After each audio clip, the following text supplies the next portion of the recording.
Theresa May has gone to Brussels trying to find some kind of legally binding instrument that isn't a change to the treaty that can somehow help her sell the backstop and convince dissident MPs in her own party that it isn't something permanent. She's going to, it's thought, try and get the EU leaders, starting a process tonight, not all going to happen tonight, to come up with something called a joint interpretive instrument. And you can tell already, talking to the dissident MPs over here, that not many of them have their ears open in great expectation of being wooed by that. And what's interesting as well, looking at the draft communique that's due to come out of the summit over there in Brussels, is that the EU leaders aren't entirely sure whether Theresa May can sell her deal, even with a bit of help from them. The communique talks about the need to assess the need for reassurances. Are they really going to help? And of course the Austrian Chancellor said today that it wasn't always easy to cater for British MPs because they weren't always rational. As for the cabinet back here, you're finding divisions there between some people who think that the deal is actually dead and it's time to move on, to start working backwards, as it were. Go to the House of Commons, have some votes and see where there is a majority for anything and then try to adopt that. Other cabinet ministers, and Theresa May clearly, still trying to put her deal in a better place and glue the DUP back to the government. Here's how day one after the big vote went. Theresa May said she hopes to start a process in Brussels tonight that could rescue her Brexit deal. The Prime Minister said she wants legal guarantees that Britain couldn't be trapped in a customs arrangement forever against its will. I will be showing the legal and political assurances that I believe we need to assuage the concerns that members of Parliament have on this issue.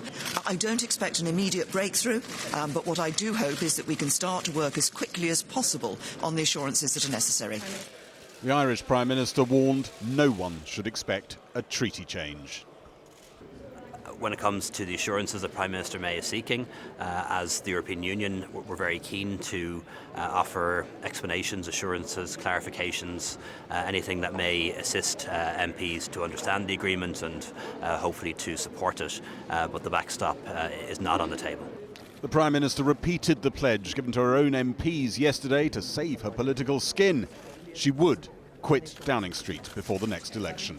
Yes, I've said that, in my heart, I would love to be able to lead the Conservative Party into the next general election, but I think it is right that the party feels that it would prefer to go into that election with a new leader.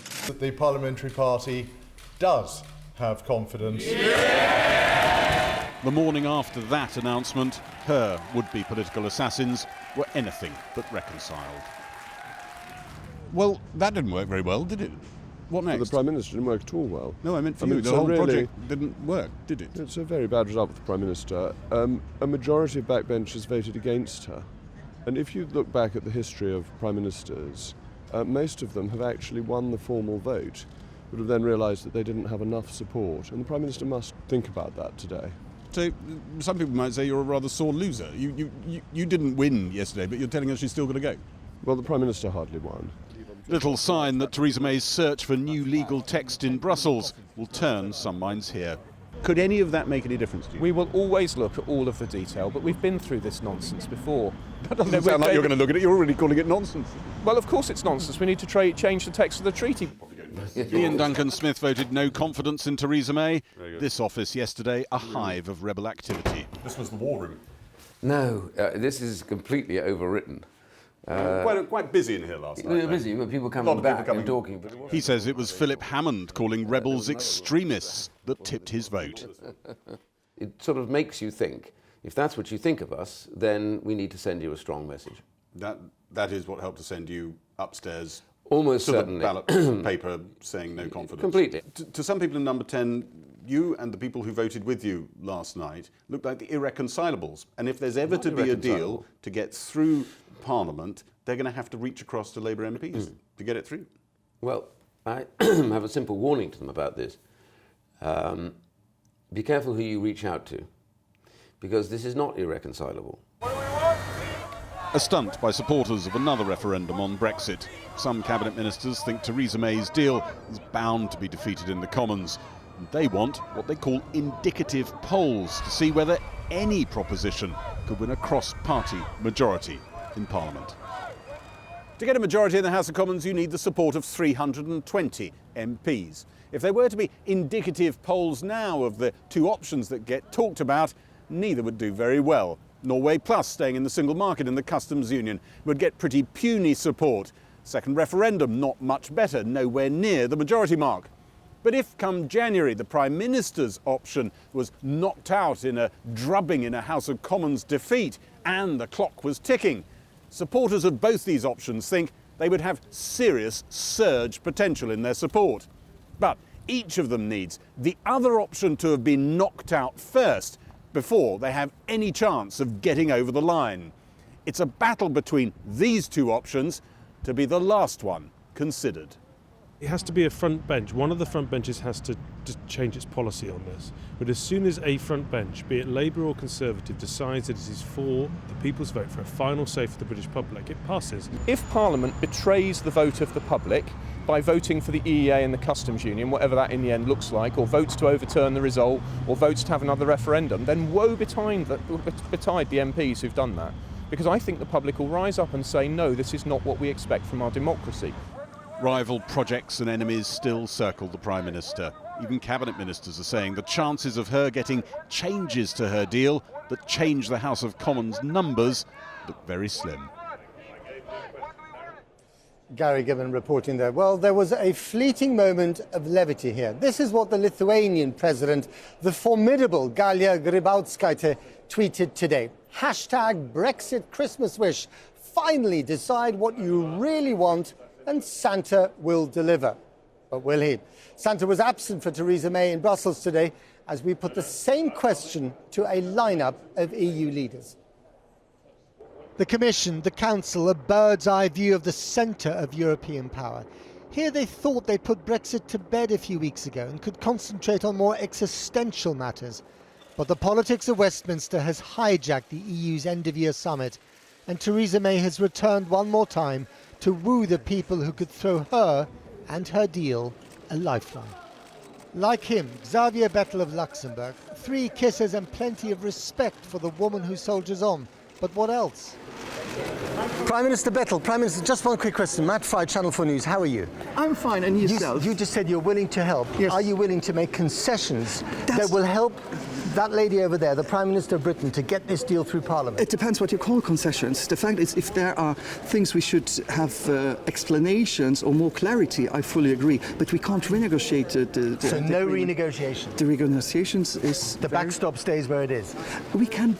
I think the backstop is... I hope that we will never have to use the backstop. That's the third thing. And the second thing is about the backstop. We can speak about interpretations, but I don't want to change the deal we worked the last 2 years. She's standing right there. She's standing right there. The possibility. We have a meeting now. Right there. But if you don't give her the concessions that she needs, that deal will fail in Parliament, and you might end up with no deal. Yes. Are you prepared to run that risk? The Brexit is your choice, not mine. The Brexit was a choice of the UK, not a choice of us. So you're prepared to run the risk of no deal? We have to be able to be prepared for everything, but I hope that we'll be able to find a deal. Do you hope that we might stay in the European Union? That would be... Look what I'm wearing. I still believe. Next up, Klaus Johannes, President of Romania, a touch frostier. It's a good deal. My recommendation is take it. Then the Prime Minister of the Netherlands, Mark Rutte. I have the greatest respect for her. The way she is doing this, the tenacity, the resilience, she really has risen to the occasion. Are you prepared to make concessions to Theresa May so that she can actually get this deal through Parliament? Well, I think, first of all, it will be impossible to break open the negotiated withdrawal agreement. I think that is a given. So what we need to do, because of the red lines, you guys in the UK yourself drew, which was one, no border in the Irish Sea, no membership of the customs union, no free movement of people. Given all those red lines, this is the only deal possible on the table. We've entrapped ourselves in our own red lines. Well, that's up to you to think. I couldn't possibly comment. No. Nor could President Macron. Are you prepared to help Theresa May to get her deal through Parliament? President Macron. Only with kind words, but not legal changes to the treaty. So the EU leaders who stood in silence and solidarity today for the victims of the Strasbourg shootings may well be sealing Theresa May's fate. She has survived the nastiness of her own party. She may not survive the kindness of strangers. Well, joining me now is the Green MEP Ska Keller, leader of the Green Group in the European Parliament. Thanks for coming on the programme. Do you really think that European leaders are prepared to see Britain go over the cliff into a no-deal Brexit with all the connotations and consequences for the world economy, especially when America's teetering on the edge of recession? Well, no one wants a no-deal Brexit. Actually, no one here wants to have a Brexit, but unfortunately that's what the people in Britain have decided almost 2 years ago. So the question is, how do we get out of this, like, in the best way possible? And for that, from the European Union, like the EU27 perspective, the deal that's on the table is already the best that we had to offer, because we also need to safeguard EU interests. You're saying exactly what they told me this morning on the red carpet, but let's think out of the box, as they say. What are the creative solutions here to prevent a no-deal Brexit from happening? Well, but because the deal's not going to survive Parliament. Well, but that's the creative solutions. Any proposals is exactly what we've been asking for from the UK government. The problem is that they have not brought forward any creative solutions, any proposals at all, really. The most creative things that Mr. Barnier could come up with is the backstop, and that's what we're all standing behind, like even the European Parliament, because it's really about principles of the EU, and also it's about peace in Northern Ireland. The Prime Minister of North Rhine-Westphalia in Germany was here the other day in Brussels and said that if there is a hard Brexit, a no-deal Brexit, it's like the Lehman Brothers shock for the world economy, especially the German economy, but also the rest of Europe.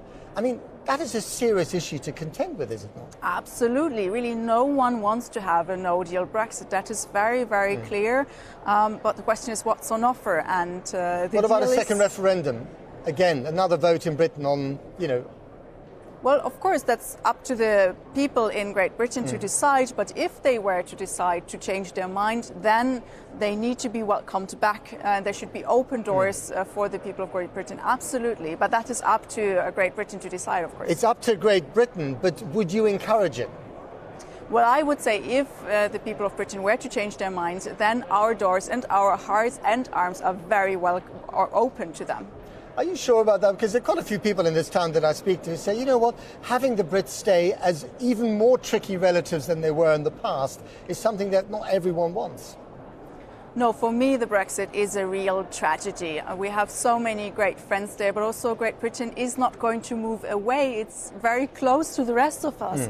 And we're linked in a partnership. We're linked together in geography, and for creating a better future, we need each other. That's why I think it's such a tragedy. In 10 seconds, if national populism rises further in Europe, would you blame the Brits for having thrown the first stone at the glass house of Europe?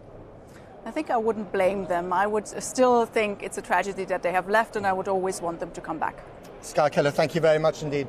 Well, there you heard it here. By the way, there will apparently be an emergency summit in January, so the negotiations, the agony, the trench warfare of Brexit will just grind on to the very bitter end.